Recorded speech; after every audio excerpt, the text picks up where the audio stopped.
Hello, everyone. It's Michael Jaco with Unleashing Intuition Secrets, and I'm joined today by human rights attorney Lee Dundas. Lee and I met a few months ago. I saw her speak.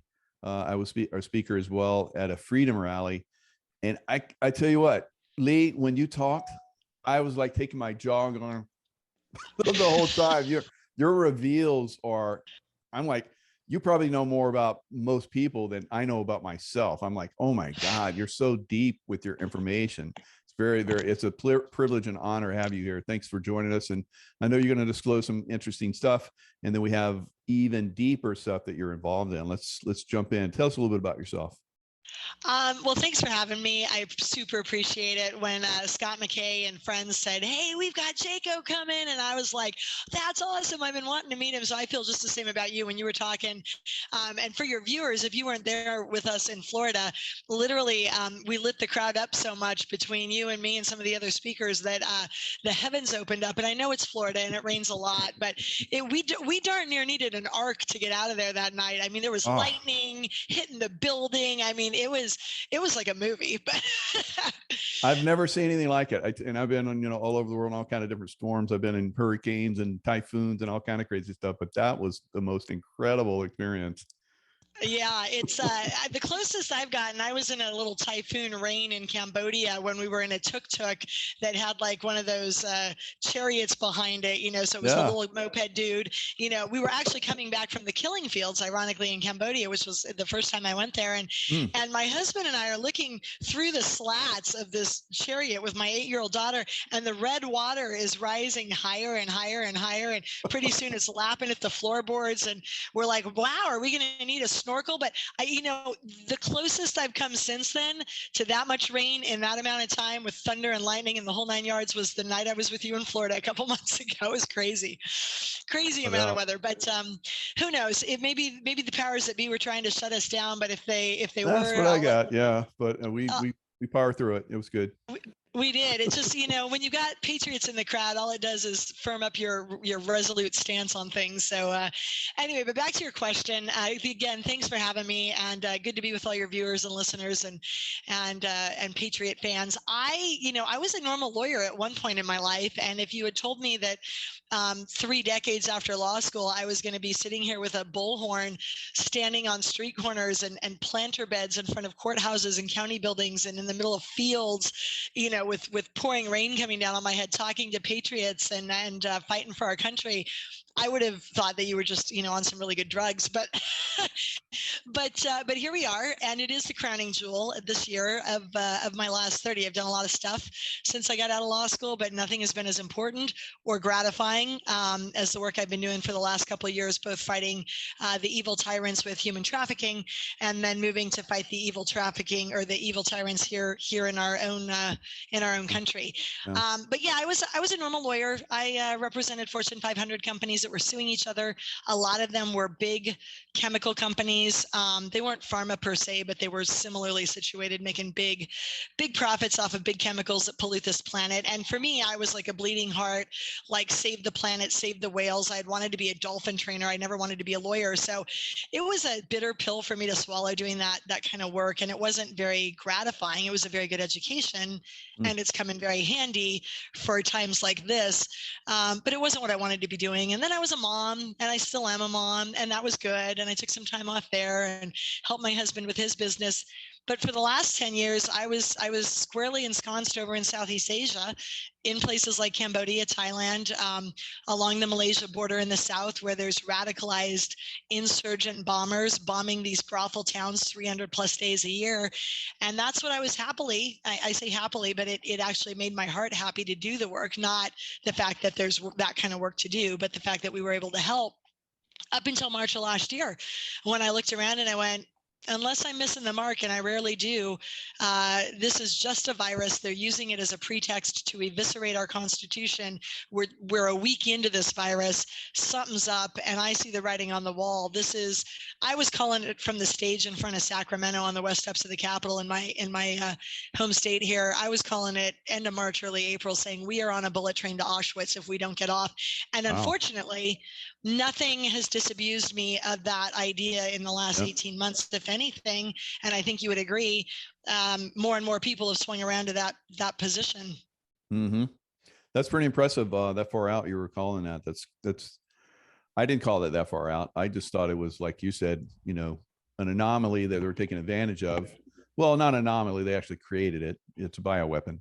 But I was like, and I called that early on, and I got sucked into the numbers and the false advertising from China, people dropping in the streets. I was like, oh, this is gonna be horrible. Just like I've seen throughout my career. I've studied this my whole career as a Navy SEAL and in the CIA, running this stuff down and making sure that the world's safe place. And now here it is.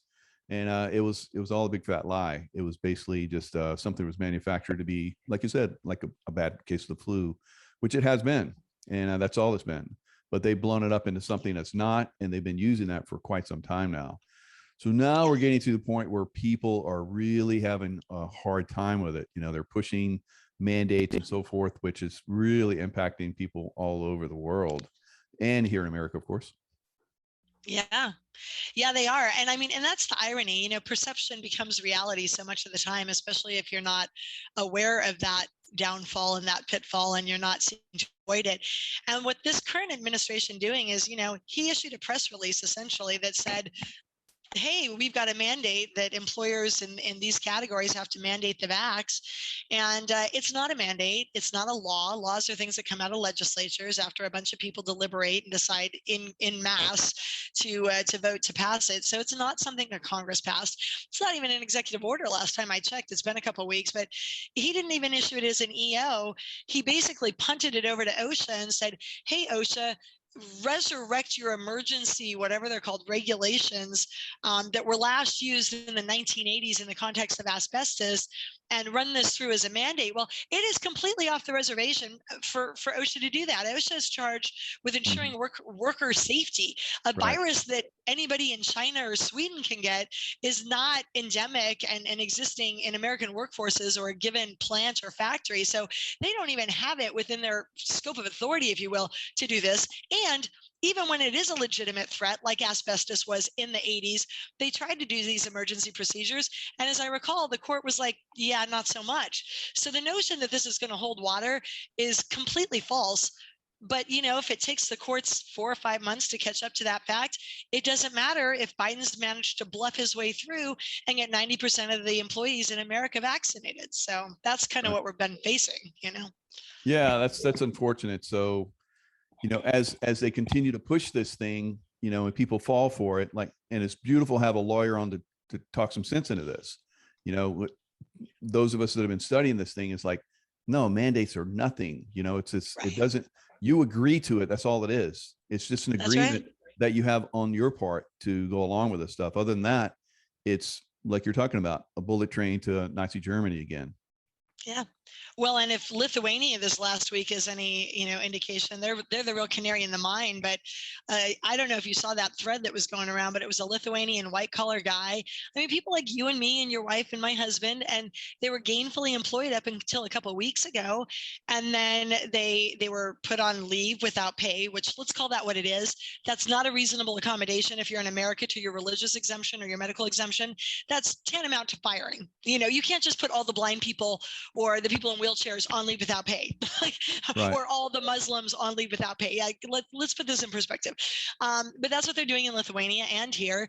And these poor guys can't work. And the guy said, literally, even if we could, we would never go back because our coworkers are wishing death upon us. We can't train for a new job because as the unvaccinated class, starts to sound a lot like Nazi Germany, as the persecuted class, we're not allowed to work.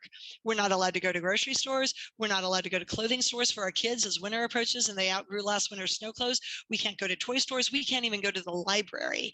They have been reduced overnight to bargaining in the street, bartering really in the street for chicken eggs and goat's milk, old Soviet style bazaars, open air. I mean, it is just incredible. And it was heartbreaking to me. The guy wrapped up at the end. He was very well spoken or well written. And he said, but know this, we will never submit to your COVID-19 mandate. We will never accept this descent into authoritarianism and hate and segregation and control. We will never, ever do this. And we do not wish death upon you, though you wish it upon us. We do not banish you from the stores and working, though you banish us and prevent us from buying food. And the final sentence that I think he said is, and know this, when these ever increasing arbitrary rules out of this new authoritarianism start to affect you, just know that we will fight for your rights as we are now fighting for ours, because we are all created equal.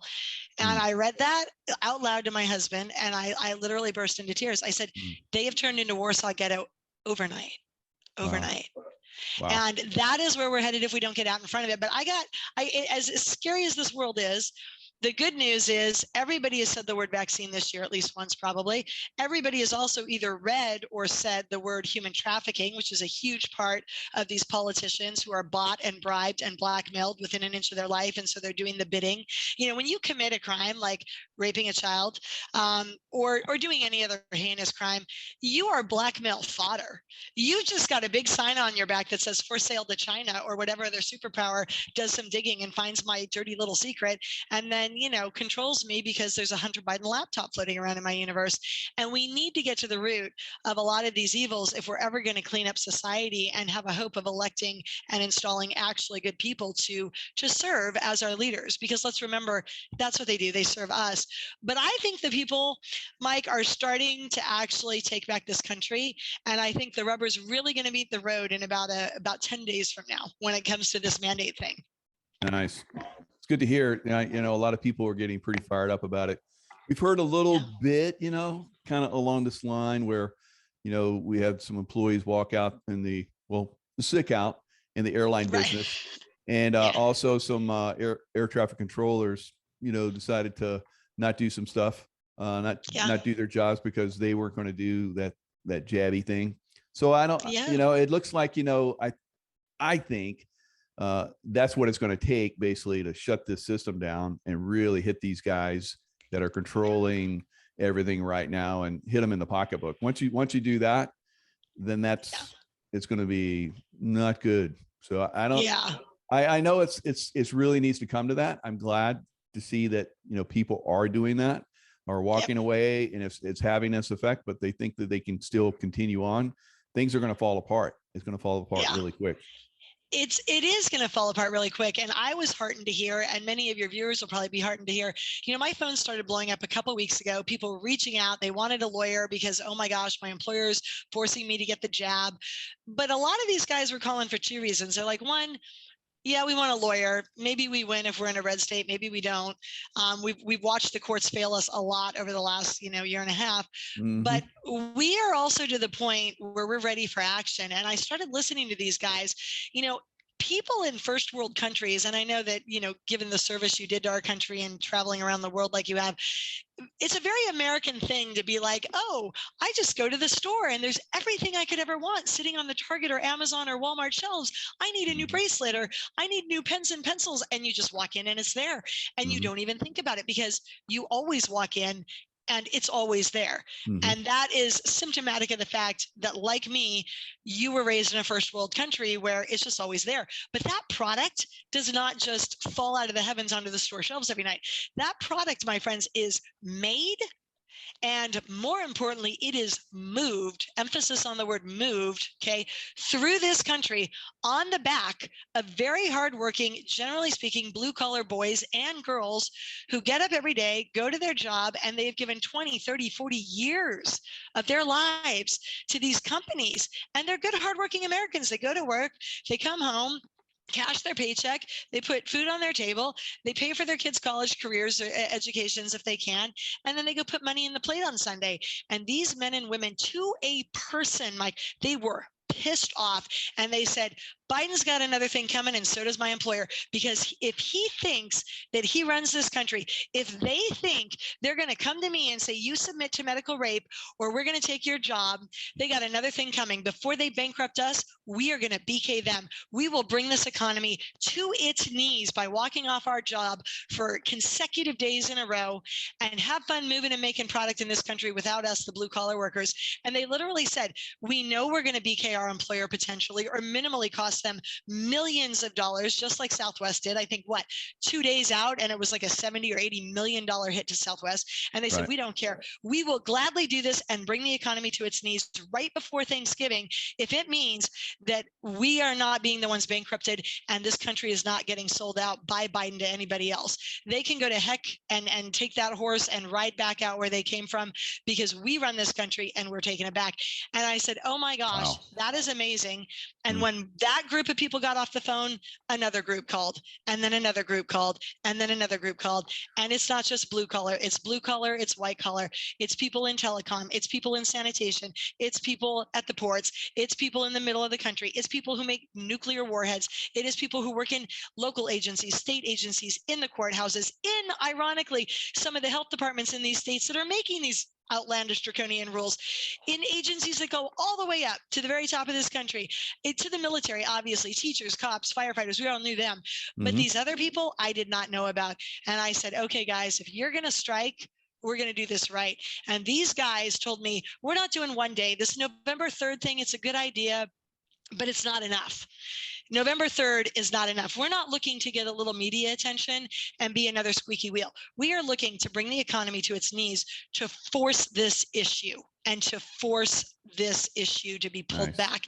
And so it's the strike days, in case you guys want to stand up for freedom and strike back against your employers who are mandating the vaccine. All the employees, coast to coast, nationwide, doesn't matter what sector, what industry, what employer you work for or in, they are walking off from their employers that are mandating the vax for 4 consecutive days. It's November 8th, Monday, November 8th, Tuesday, Wednesday, Thursday, and that Thursday happens to be Veterans Day. So it concludes Veterans Day evening. It is a 4-day walk-off, and the timing is both important and intentional. You want to draft the wind of the guys that I was just talking about, because they have a game-changing move, which is a checkmate move in terms of what it's going to do. And it also is 2 weeks before Thanksgiving. And this is a 2-for-1, right? This is, okay, we're fighting back against our employer. We're making them understand that they can't keep their business open if 50% of their workforce is gone. But we are also going to wake up middle America, the people who are still asleep and think it's not that bad, because when grandma goes to the store and there's 0 cranberries and 0 stuffing at her local grocery store 2 days before Thanksgiving, and then all of her friends go to do their Black Friday sales shopping at the mall, and it looks like a ghost town. It looks like Cambodia, where there's 1 pack of pens on the shelf and nothing else for a mile. They are going to have to face the fact that this country is in danger, and they are going to have to start actually reading the real news, and they're going to have to get off their couch and actually do something about it. And God bless these boys who are leading the charge. I said, you want to do this? I will be your mouthpiece. And that is why you're my 20th interview this week, Mike. Wow. Fantastic. Yeah. I'm so glad you wanted to come on and do a show here, because I got a great audience. I've lost probably 500,000 subscribers over the last year or so. These guys taking down my channel over and over again, but I still have enough, and I still get enough out there that's really this show right here is going to make a major impact. So I love it. Thank you. Literally, I owe you one. If you ever need a kidney, come give me a shout, because we're nothing. We could have the best idea. No, I'm serious. We could have the best idea in the world. I mean, God could come to us and be like, this is the move. And if you don't have people joining you to help make that possible, and you don't have the microphone to get the word out, it's as if it never happened. So we need to get the word out. I think the power of this strike for freedom, standing up for freedom, is almost intuitively understood by everybody I've talked to. I mentioned it to Flynn when I saw him a few days ago. He said, I'm in. I mentioned it to Lynn Wood. I'm in. I mentioned it to Simone Gold. She was like, we're in. I mentioned it to Bobby Kennedy. He's like, put my name and my organization's name on that flyer. I mentioned it to every influencer, from you to Mel K, who I was on this morning. They were like, I'm in. Every frontline doctor, every lawyer you see out there fighting. all the churches, Christian churches I had the most connection with because I'm a Christian, Mhm. they're like, I'm in, put my church name on the flyer, but now we're getting reached out to by people I just didn't have time to connect with in the 48 hours I was trying to reach out to all these people without putting it on social media. And, Mhm. they're like, I'm Jewish. We have a synagogue. The rabbis want to join in. And the reason for that is everybody knows we've been looking for a checkmate move. Everybody knows that it's money that runs this economy. It's money that runs, unfortunately, the world. It shouldn't be like that, but it is like that right now. And when you have a move that's going to cripple to the extent that this move is going to cripple, all these people who normally don't agree to share the stage or play ball nicely together, zero at that. 100% of the people I've talked to are like, we're in, we're back in it. And thank Wow, God, because we need to get the word out in short order. Yeah. Yeah, I think that's gonna, you're gonna get, and you even mentioned maybe the world. How about that? You think that's a possibility? I absolutely do. We're having some talks right now with folks who are in other countries, but suffice to say, and I'm speaking delicately because I'm not allowed to name names of some of these employees of major entities that are involved, but they're all the way up to 75% unvaxxed.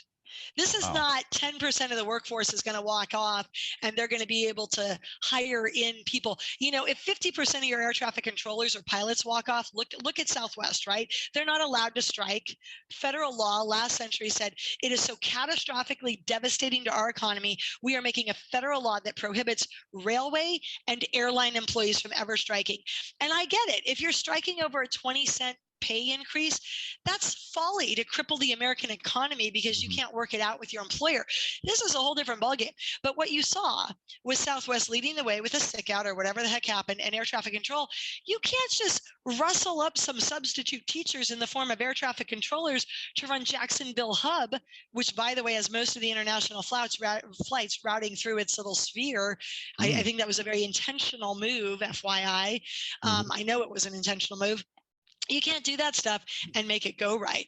And a lot of the other industries that are playing ball November 8th through the 11th are, I'm not saying they're like airlines, but they're pivotal in that way. And when you start looking at the fact that they move and make products, those products come across our oceans from other people in other countries that move and make products. They make it, they send it by truck over to the port. It gets on a big container ship. It comes across an ocean. It comes into Long Beach or San Pedro or San Francisco or your ports, and then it goes onto the trucks and the trains, and then finally it arrives at Walmart. And if the rest of the world wants to play ball with what I expect to be a catastrophic supply line crash because the blue collar boys that run this country are not down with Biden's little mandate, so be it. I think the more the merrier. I think the world should partake in this. I think it is the move that's going to change history. Yeah, I agree with you. And we'll see a lot of people whine, but ultimately, I think most people are going to support this. What's your thoughts on that? I think most people are going to support it. We already know it's starting to work. Biden came out after 2.5 days of my little flyer. By the way, I don't usually do self-promotion because A, I forget, and B, I'm too busy. But we need a way to communicate about this nationwide, maybe worldwide strike for freedom that's going on. Again, the dates are Monday, the 8th of November through Veterans Day, the 11th.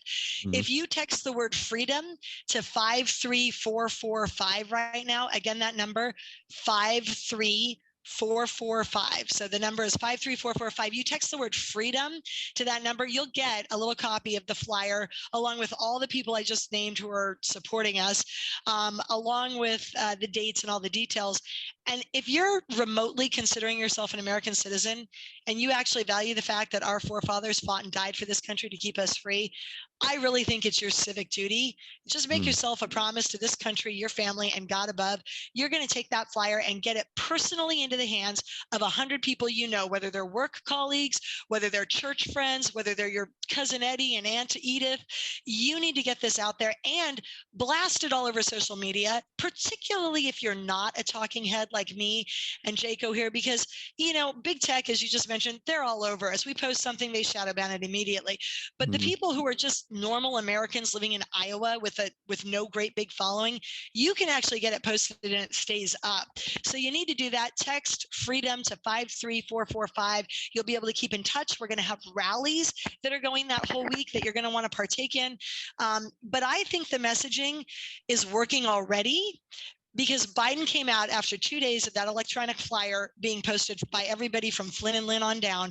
And they came out yesterday and they rolled it back a little. They said, oh, that December 8th date where all the lawyers, they blamed the lawyers, of course, all the lawyers got confused and thought that the federal contractors were going to have to fire the employees if they didn't have their exemptions in place. That wasn't a hard line in the sand. We're sorry about that. It's a soft date. It's not a cliff. They actually said that. We're going to work with the employees. And then they telegraphed loudly that this is the plan we need to support, because they went so far as to say, we don't expect any supply line disruptions. And I'm like, really? Then why the heck did you mention it? Then Nice. why the heck is the White House preemptively saying they don't expect supply? You just telegraphed you darn well do expect it, and you know that this move is going to make an impact. So yeah, I think it's going to make an impact. Is the left going to try to spin it and blame us for the fact that grandma can't buy cranberries? Probably. I think any American worth their salt who's been watching us is going to know exactly what this is about. And if you went, did you see, Michael, on those the text threads and the comment threads when Southwest had their whatever it was, the person after person after person was hopping on there going, dude, I'm stuck in the middle of Nebraska. I'm in a 3-hour enterprise rental car line. They don't even have any rental cars. And once I get my hands on one, it's probably going to be $800 for 2 days. And I'm going to drive 24 hours across the country to get home. And I don't care. Viva la liberté. Absolutely. I saw those. It was great. Over and over. So I think the Americans are going to get, sometimes you have to take a hit to gain ground. Sometimes you have to look like you're losing a battle to win the war. This is the way we win the war. It's an economic war. And we start showing the powers, the evil tyrants, that we actually are in control of the money lines in this country and elsewhere. And we do it by walking out November 8th through the 11th. That's going to be beautiful. And I think, everybody's going to support it. I'm going to support it. It'll be everywhere. I'll talk about it every day to that point. And, I think people are going to be ready for it. They'll be ready for it and they'll support it. And when it happens, I think it could be I feel it's going to be worldwide. I think everybody's going to get involved in this, and this is going to shut them down. And then we'll see some collapse of some evil systems. That's the desired effect. Yeah, that is the desired effect. And since we're not having a lot of luck using traditional established channels, courts, legislatures, executive branches, all of whom are supposed to act as a check and balance on the other when one of them's out of control. But what do you do when they're all out of control? This is a country that was founded by the people, for the people. We are of the people, and you always have the power of the people. And that power is undeniable. And it's a winning move. Nobody beats the power of the people when we come together. So we are taking our country back. I think it's going to be huge. I think it's literally going to be written about in the history books. My guess is they've been taking over the Brooklyn Bridge. When you see BLM and LGBTQ marching with us in the last week, they've swung around marching with us against the vaccine mandates. You know this is governmental overreach. You know America is waking up, and you can tell just how bad it is and just how much ground we stand to gain by continuing to band together with all of our American brothers and sisters from all walks of life, every faith, every creed, every socioeconomic sector, every different job, and say to Biden, you went too far when you said you were going to medically rape us by sticking something in our arm and predicate our job on it, and we ain't having it. And the big equipment, I think I may have mentioned this to you yesterday, Mike, when we talked. I was on the ground in Thailand in 2014 during their last coup. I was fighting the child brothel industry. I was spending more than half my time in Southeast Asia. And but I happened to be there in February when their coup started, and they have a coup every 5-6 years, like clockwork. Why? Because they want what we have, and they don't have it. And the notion that they could fight and maybe even get a portion a little tiny bit of the freedoms we have motivates them to have a coup, literally every 6 years. And you see men out there, they don't even have guns. They are fighting against tanks and loaded automatic weapons that the military is bringing to bear. They are fighting with their bleeding fingers for the prayer of a hope of a chance for a free country. And so they had started their coup, and the masses were moving in, and the military was fighting back. And one day it would go a little bit this direction, and the next day the other side would push back and it would go back that direction. And weeks this is going on. And I'm walking out of my hotel and the streets are on fire. I mean, they've got bombs going off in the streets. It's mayhem. I don't need to tell you, you've seen it firsthand, Mike. And then one day it all came to a grinding stop. And that was the day that the farmers got on their tractors and their big earth moving equipment, and they said, enough. And they drove those pieces of big equipment all the way across Thailand from the rural areas they lived in. 3-4 hours, they drove these big pieces of equipment, and they ran a blockade. They did an embargo. They encircled Bangkok International Airport. And in so doing, they brought that country to its knees, knowing that they were part of the country that they were bringing to its knees. And that was the end of it. And I walked out of there going, God, why was I here? Like, I know I was here to fight the child brothel industry, and that's what I signed up for. But what lesson is there for an Orange County soccer mom in all of this? And this week, I understood the lesson, and that is this. You can use large equipment. In Thailand case, they used it offensively, because if you think some little motorcycle cop is going to ride up to the side of a big earth-moving piece of equipment like those big caterpillars that take out rainforests, and going to be like, you need to move, respect my authority, right? Good luck with that. Those guys are going to go, sorry, I lost the keys. And when you've got a row of those earth moving pieces of equipment a mile wide and a mile deep, even if they get a semi tow truck in, which is what they would need to haul off even one of these guys, good luck. You're nosing to tail at the end of the line and pulling them off one at a time for 3 weeks. That was an offensive use of the large equipment that is run by blue collar boys. A defensive use of that is they just don't go into their big factories and their big planes, trains, automobiles, trucks, whatever it is that they run. And federal law prohibits railroad employees and airplane employees from striking. And I get that. And I'm not saying they should.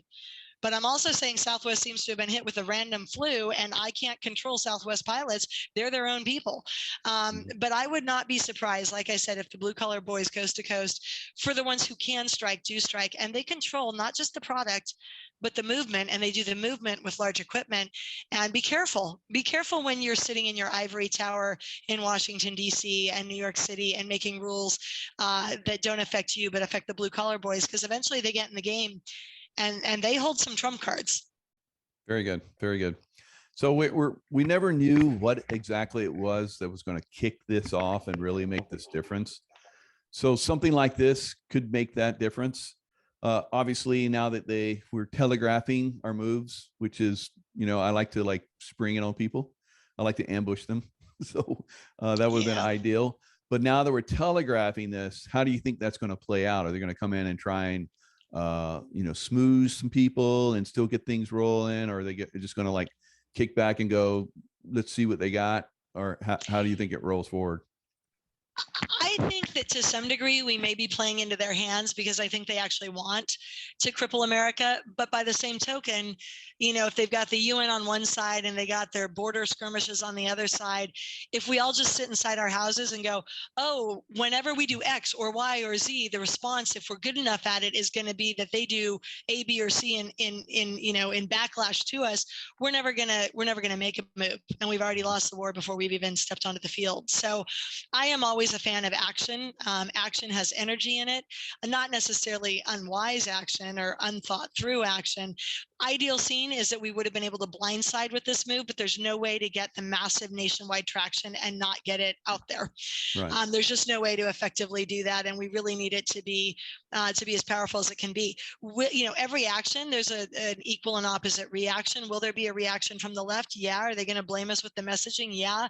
Are they going to try? If we're truly successful, might they kick up some distraction in the media, because it might actually get real media attention? If it's bad bad enough? Yeah, they might. But honestly, I think we're headed there anyway. Like I said, a year and a half ago, we're on a bullet train to Auschwitz. And if all of a sudden the border breaks into open war, let me be honest. From what I'm hearing about the border, we're pretty much in certain places like Del Rio and others, we're already in an open war situation. 2 weeks ago, they were firing over the border into the rancher's property. Now they're actually coming onto the rancher's property, not just to hide the girls in the bushes, but actually engage in combat. So, Mike Miller, I'm good friends with, I'm sure you know him. They're those poor guys. They've had, family ranches that they've owned for centuries. Some of those guys, they're adjacent to the Mexico border. They can't move their ranch. They're geographically stuck where they are. And national law enforcement, border, they've all been ordered to stand down by Biden. A lot of the local entities in various states have been also ordered to stand down. These guys are having to man up their own militias, not because they want to go to war, but just to keep their cattle safe. And to deal with the fact that the cartels are leaving dead people and, sex trafficked kids hiding in the bushes on their land. So who are we kidding? This is headed a certain direction, whether or not we force the left's hand and maybe accelerate it. Do I think people should be wise? Do I think they should be prepared? Yeah, I'm going to buy my Thanksgiving turkey a little bit early, probably before November 8th. Am I going to travel during the week of November 8th? I wish I didn't have to. I'm going to have to. We'll see how that goes. I may get stuck somewhere, who knows? And I will be like the guy stuck in Nebraska 3 weeks ago on the Southwest feed. I'll be like, well, I'm stuck in Idaho and go for it. I'm a victim of my own success in helping the blue collar guys save their jobs and in so doing, save our freedom and our country. Yeah, I totally agree. It's gotta happen. It's gotta happen somewhere. Someone's gotta, step up. Let's make everyone an American. So you told me about how some of these guys are like 20, 30, 40 years, right at retirement. And they're like, if you don't get the jab, then you're out and you forego your retirement. That's unbelievable. We're hearing that from a lot of people right now. People really close to retirement, they don't get the jab, they lose their entire retirement. So and it's just retarded. Yeah, I got to support that.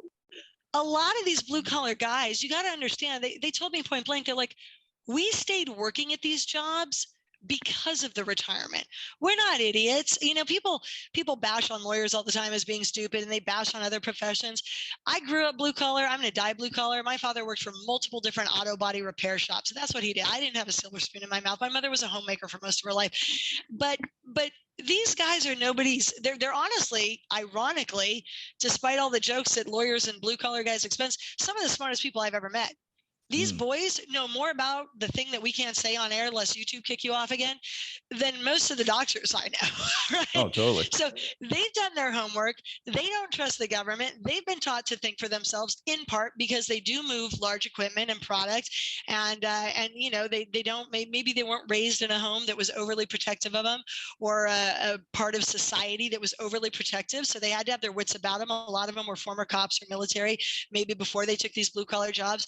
They're people who had to think for themselves. They're people who had to listen to their gut instincts. They're people who took that gut instinct and said, something's not right. I'm going to go research this a little more.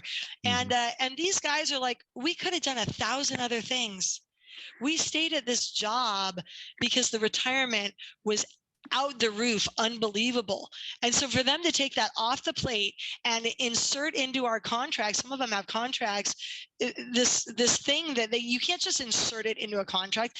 Like it's a no-go for them, and it's understandable. Now, do I think Biden could walk it back? I think he could. A lot of these guys I'm talking to were set on fire even more for this strike and the stand for freedom, November 8th through 11th. And again, if I haven't said it yet, text freedom to 53445 so you can get the flyer, disseminate it to everybody you need to send it to, and stay abreast of what happens during that very critical week. But these guys were like, wow, we're going to lose our jobs. And I'm like, no, you're not. And they were like, well, maybe some of the lawsuits are going to work. And I'm like, maybe in the red states. And then I woke up 2 days ago and Southwest was sold downriver by a female federal court judge in a red state. And those guys are like, dang, I mean, these are blue collar boys watching what's coming out of the federal courts, not your normal intersection of society.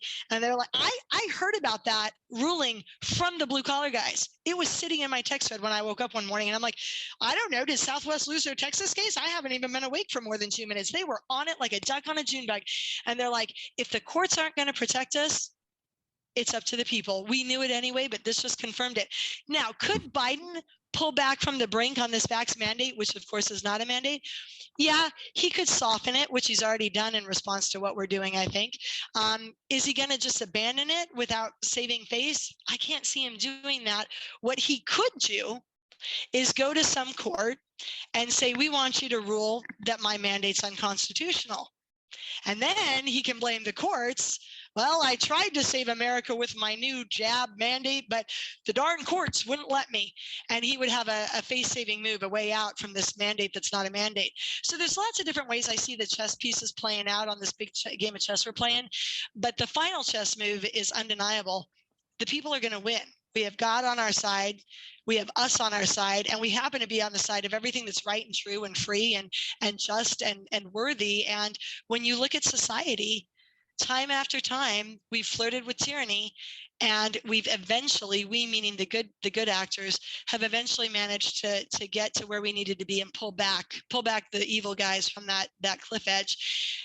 We did it in Rwanda, we did it in Cambodia, we did it in World War II. We're going to do it again here, but as somebody who works in third world countries, let me tell you, it works a whole lot better the earlier you get in the game. Right. Yeah, you're not helping anybody waiting until you're in a Warsaw ghetto and they've restricted your travel and deprived you of your bank account, and you've been moved 3 times from one camp to another, and all you've got now in terms of quivers and your arrows in your quiver are literally the stones that you're sitting on top of. It is much better if you mobilize earlier with people who are like-minded. And I'm not talking about violence. I'm talking about doing what Gandhi and Martin Luther King did and saying, this is an economic attack on America, and we are going to fight back with the power of economics that we control. And that's what November 8th through the 11th is about. It's fabulous. So we know that, that these guys it's all about money. They're probably not going to back down. No. They're going to keep going. They don't care who they destroy. They're just going to continue to, grasp that money, because that's all they're about. You have seen this in some horrible cases like you're talking about. These guys in power positions, the judicial system, corrupt police forces and so forth. Not to say they're all corrupt. There's obviously good ones out there, but there are some that have been corrupted, and they do the child trafficking like you were talking about. That's something we've been talking about for a long time, but it doesn't get attention until something like this goes down, where no one gets their turkey, and then they're pissed. We can talk about, we have been, the child trafficking like crazy. I mean, I remember like a year and a half ago when I started talking about this, I was talking to someone that's really been, trying to put this out for years. She's like, I've been trying to put this out for years. No one's listening. I'm like, come on my show, we'll see. And sure enough, it blew up.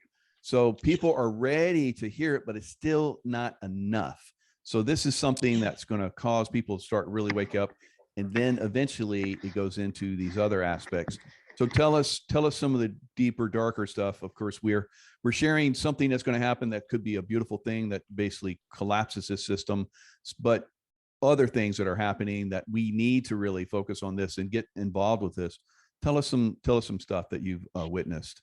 Yeah, well, I come from the child sex trafficking angle, that specific to child rape, children being sold to pedophiles, child brothels, but human trafficking, and by that I mean not just sex trafficking, but also labor trafficking, where they make people in Africa stay in mines, little kids that are 5, 10, 12 years old are forced into fishing industries or mining industries and chocolate, you name it.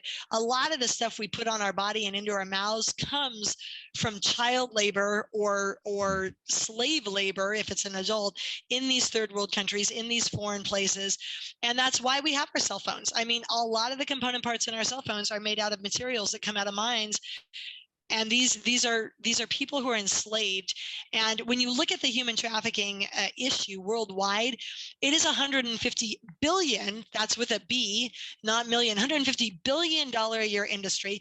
It is the fastest growing criminal economy on the planet and the second largest criminal economy already. And soon it's going to take over the top spot, which is drug trafficking. And the reason for that is very simple. All of the bad guys aren't dumb. They're actually very smart.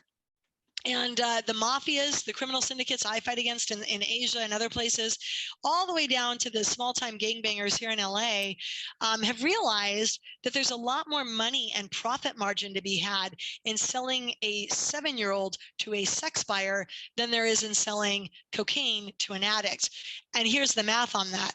If I sell you cocaine, if I'm a dealer and I sell you cocaine tonight, Mike, and you like it, and you come back to me tomorrow and you say, hey, that was good stuff, I want some more cocaine. In the intervening 24 hours, I have run out of cocaine and I need to go to my guy up the chain and spend some of the money you gave me last night buying more cocaine so I can sell you more cocaine tomorrow when you come back. So if I'm making $100 or whatever, 30 or 40 of that, I'm not sure what the profit margin is going back to the other guy because I need to resupply my product. Mm-hmm. Children sold for sex are entirely different. They are being rented. So if I sell you a child and that end user, that pedophile likes that and comes back to me tomorrow night, I don't need to go buy another child to sell you another child. I just rent her again and again and again until she dies. And in America, the average life expectancy, according to the FBI study that came out a while ago, is about, 7 years, I think, from the time that they are first turned out. And most girls in this country, average age of turnout by the pimps, by the sex traffickers is 12. It's actually a little bit younger sometimes for the boys. And if you do some simple math, I suck at math, but you rapidly realize these kids are dead or dying by the time they could actually legally be an adult and vote. And so it's a very dark industry, but the money is what's driving it, as we've talked about. It drives so many things. And as long as the profit margins are higher when it comes to selling people, because all your hard cost is if you're selling a child over and over until she dies of AIDS or the John kills her by strangling her, or you kill her by strangling her, your only cost to keep that child sex slave alive is 5 cents a day to buy a half cup of rice to keep her starved and alive in your brothel, on the Malaysia-Thailand border, or conversely, give her a Happy Meal once a day and a Motel 6 room here in America that you've got them all crammed into. And so, your profit margin is darn near 100%. It's such that we are now seeing over the last 10 years, the Crips and the Bloods, which are two rival gangs here in LA and elsewhere now in the country, working together to move products, i.e. people, when they never worked together to move cocaine or illegal arms in the years prior. But that's what we're dealing with. And what you see, when I was first in Asia, we got a tour by a law enforcement officer. And he took us around to all of these brothels. And we went to one that sold children, and we went to one that sold older women, and we went to one that was into the weird stuff, and we went to one that was into tran. And I mean, it was quite a whirlwind. And you walk into these bars and you can literally order a burger and a beer and number 5. And number 5 is a child with a number pinned to their dress if it's a girl, or their boxers if it's a little boy. And it's just heart-wrenching. You recognize there's a child trafficking problem because it's in your face in some of the more remote parts of places like Asia and Africa and India, where you can't usually do that in America, right? But that's not to say it doesn't exist here. Any town that has a motel or a hotel has a trafficking problem.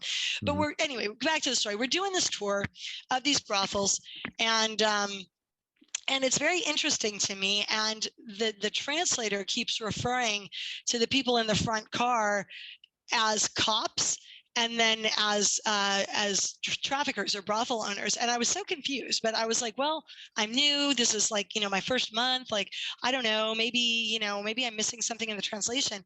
And the next day we're all having breakfast with this person who had been giving us the tour. And I said to our translator, I said, wow, he looks a little tired. And the guy looks at me and he goes, yeah, he didn't get off the take until 5 a.m. because he had to do our tour, and then he had to go run the take. And I said, oh, you mean the cop is the mafia? That was the word. They was cop and mafia were the interchangeable words. And he goes, yeah. And I'm like, well, that explains why we're not getting anywhere on this human trafficking fight.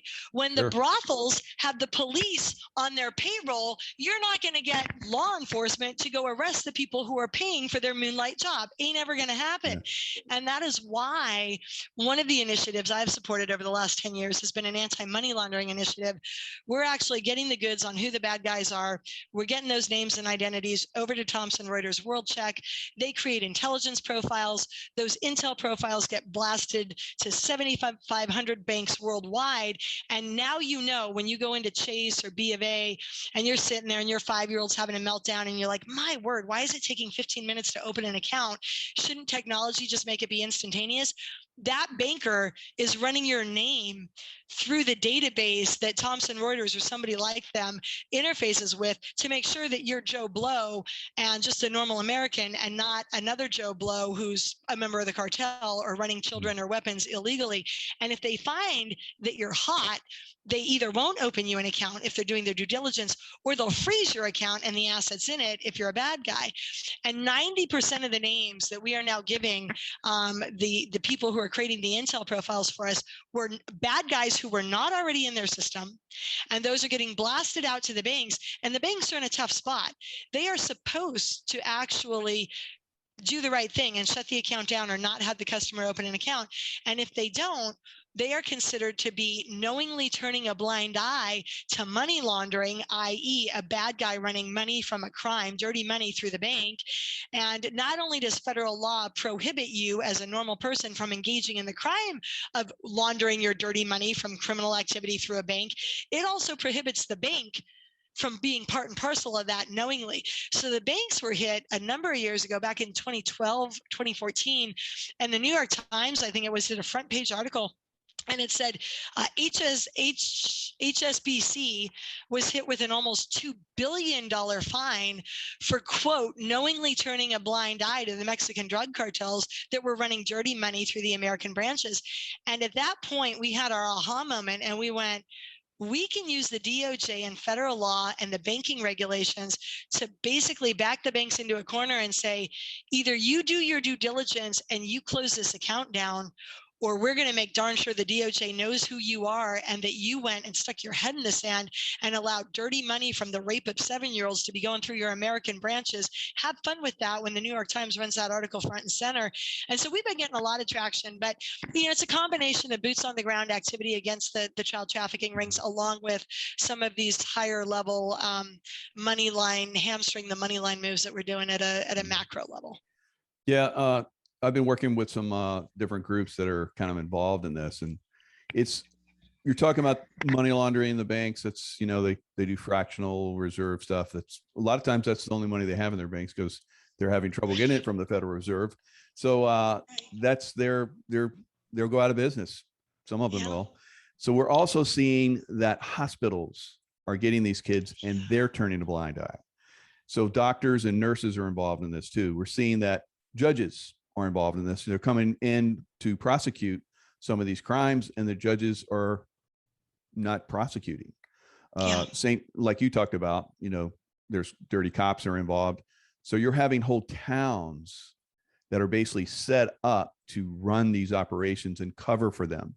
It's virtually almost impossible to stop it. And that's maybe you're probably a lot of people out there thinking, oh, that's one town in Hoboken, New Jersey. No, it's all everywhere. Over the US, everywhere. It's everywhere. Yeah. It's everywhere. It's everywhere. Georgia did it. The state of Georgia did a study about 10, 15 years ago, and they were studying online sex buyers' habits, and they had a series of graduated warnings. And they said, you know, in the beginning part of the transaction where the John, the soccer dad, was buying a girl online, they said, partway through the transaction, hey, we can't guarantee that the girl you're getting is an adult. And if he proceeded with the transaction, he got a more stiff warning, a more stern warning saying, hey, we're, you know, out of stock. You're basically going to possibly get a kid tonight, somebody under 18. And if he still can continue with the transaction after that point, the last warning was, yo, dude, you're buying a kid and that's against the law. You sure you want to continue? And the question was, what percent of people would continue with that transaction? Because a lot of these crimes are crimes of opportunity, right? And it's like maybe they weren't looking for a kid, but will they continue if they know it's a kid? A guy with a conscience might go, no, I'm looking to buy sex, but I'm not looking to rape a child. But the question was, where does it shake out? What are the percentages in Atlanta, Georgia? And darn near 50% of the buyers were like, thumbs up, we'll keep going, knowing full well we're buying a child. And when they broke down who was buying, that was the most interesting part. Again, it was like 48 or 49% continued with the transaction all the way through, even knowing it was a kid. And then the other one, 48 or 49, I'm flipping which one was which, were upper middle class, largely white, 2.3 kids, picket fence from the good side, not the bad side of the tracks in Atlanta, from the good side of Atlanta. So we had this thought in our head, abutted and aided by Hollywood messaging, right? That these predators are scrunchy guys in and out of the slammer, and they're wearing trench coats, and they're the ones flashing kids at the junior high school when nobody's looking. That is not now, especially with the advent of technology, that is not who your average sex buyer is. Your average sex buyer looks just like you and me. These are guys who are middle class or above, many of them. They have kids. They're at your PTA meeting. They have a 9-to-5 white collar job. And when their wife goes out of town for her little conference and he's home alone and he sends the kids down the street to a slumber party, he picks up his phone and he dials up a Domino's pizza, and he goes on one of these websites and he orders a child to his house just like he can order a pizza to his house. So if you have people in America living in your town, or you have a motel or hotel where the new brothels are, because they don't have red light districts in America, the pimps keep the girls all together in a room. You've got a trafficking problem, and it may not be as overt as what we see in India and Asia, but it's there, and we got to do something about it. And until we do something about it, we are going to have dirty politicians who can be bought by pharma or China or anyone in between once they figure out what skeleton is in that guy's closet. Oh yeah. And that, even people that are, going out of their way to, do the right thing are getting hit too. Guy that I follow, and Craig Sawyer, former Navy SEAL like myself, he is really going after the child trafficking. So he heard about it. He's like, like me. I was like, yeah, maybe that happened somewhere, maybe overseas somewhere. Then he found out it was in his city. So he got actively involved. Right after he got actively involved, his daughter was raped. So what? Yeah. So his daughter was raped, and she fortunately was able to escape because it might not have ended well. And so now she's helping, and that's part of overcoming her own trauma. So they have attacked him. I'm looking at right now at his Wikipedia, and at the bottom they're like talking about how he's like, Q supporter and all that kind of stuff. So they're constantly, those of us that go after this stuff, that's one of their tactics. They do stuff like that. They come after your family. If they can't threaten you, which a lot of times they can't threaten, Navy SEALs, although they definitely do try. And our families get hit. And it can be very tragic, but once we're involved, it's like game on, and we're coming after you like a heat-seeking missile. We're not going to stop. Thank God for guys like you. And I tell folks that all the time. I'm like, look, they're like, why do you do this? And why do you do it in places like Asia? And I'm like, well, I do it both. I do it here in America and Asia. But I'm like, the reality is, prior to March of 2020, when I could still travel, I'm like, if it were your wife or your child, God forbid that this were happening to, you would want somebody coming for the one. Yeah, it's exciting. I'm working on the money laundering initiative. That's not going to redound to the benefit of the girl being raped right now in a brothel or being held hostage in a situation like this. You want somebody to come for you. And if the shoe were on the other foot, I would want that for me. So that is why I work with former Navy SEALs, former SWAT, former law enforcement guys. They know how to handle themselves. And we want to send in trained professionals. You're dealing with some of the most hardened mafia criminal syndicates in the world. I mean, not some of those syndicates are the only ones running these. Your madam is not running your local your local brothel. She is a cog in a wheel of a major mafia, either out of Asia or somewhere else in the world. And you need to have trained guys like the Michael Jacos of the world going up against them so that it ends well and you get the girls out and you get them help. But you got to have somebody coming for the little guy. We can judge a society by how well they treat the vulnerable, how well we respond to injustices. And if you think I'm not going to strike for freedom the week of November 8th because my butt's not in a sling because my employer is so far just threatening, but he hasn't done it yet.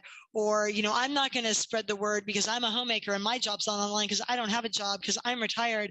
And I'm not going to go get involved in human trafficking because I don't know the first thing about Navy SEALs. And how am I going to deploy Navy SEALs into Thailand to help rescue girls?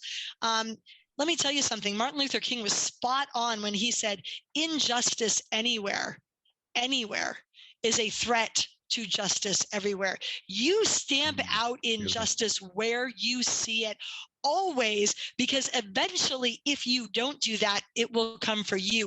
You will be the one in their crosshairs at some point. And when they can't get to the Michael Jacos of the world because he knows how to handle himself, I don't know why they haven't come for me yet. Maybe because my mouth is too darn big. Maybe because they fear I've learned some tricks of the trade from the Navy SEALs I hang out with all the time, or maybe because I come from a military family and my husband's ex-military. I don't know, but Nice. But I will say they try to assassinate you in the press. They try to discredit you. Absolutely. And the Mockingbird media is a real thing. You've got controlled narrative. Go Google the 80 different news anchors saying the same thing at the same time from Detroit to Chicago to Tijuana. That is a scripted narrative. Trust me, they didn't all decide to say the same thing on the same day without somebody telling them to.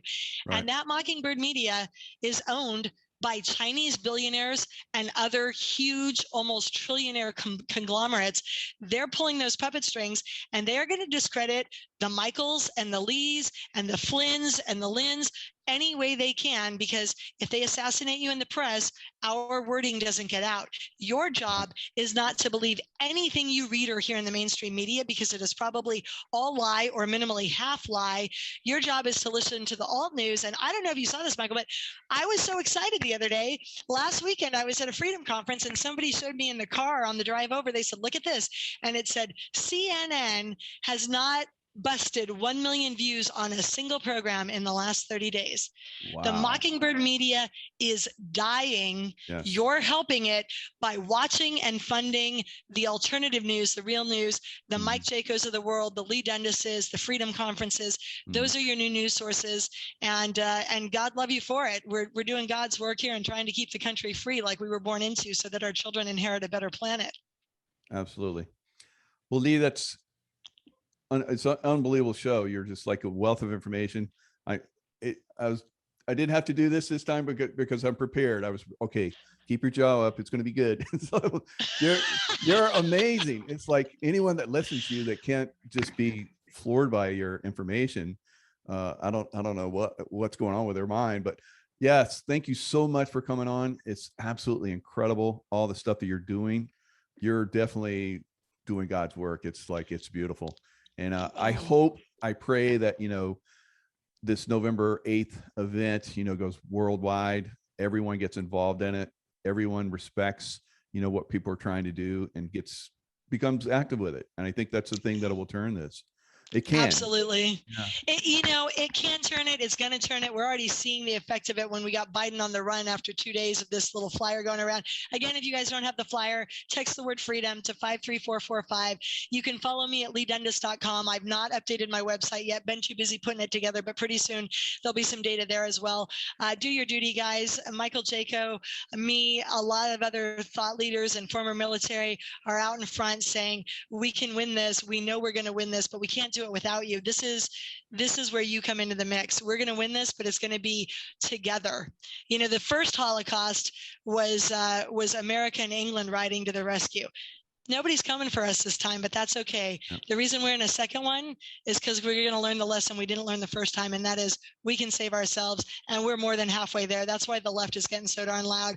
I can't wait to see you guys at the rallies between November 8th and Veterans Day the 11th.